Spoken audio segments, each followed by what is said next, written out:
data kita sampai dengan sekarang mulai dari tanggal 20 sesuai dengan posko kita ini. Targetnya Pak di tahun ini Pak berapa penumpang sampai tanggal 31 nanti? Kalau target kita berjalan aja ya, kalau target tidak ada. Mungkin ini kita prediksi juga untuk H+3 untuk arus baliknya, perkiraan kita tuh ada kenaikan sekitar 20%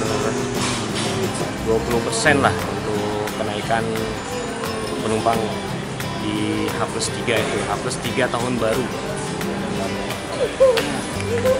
Pak, ini untuk lonjakan penumpang dari tanggal 20 sampai sekarang berapa ini, Pak? Untuk kemarin kita lihat data dari tanggal posko kita tanggal 20 sampai dengan sekarang, puncaknya kita lihat kemarin di tanggal 22 Desember itu ada kenaikan sekitar 8,2% untuk pesawat dan 4,28 untuk penumpang. Untuk hari ini, Pak, gimana? Untuk hari ini masih normal, belum ada lonjakan yang signifikan. Oh, selain itu, Pak, bandara kita nyiapin posko kesehatan ya? Nah, untuk posko kesehatan kita kerjasama dengan KKP, mereka standby selama penerbangan aktif sampai dengan operasional selesai. Mereka standby dan menyediakan 1-2 ambulan untuk emergency ya.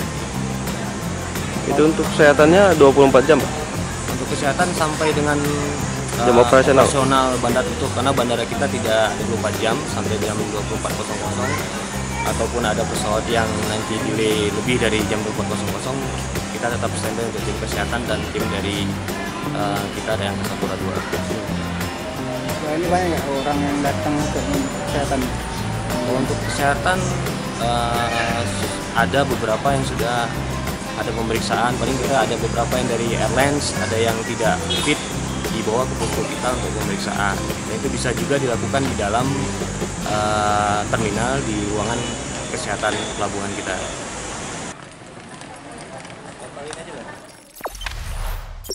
Jangan lupa subscribe, share, komen, dan like ya.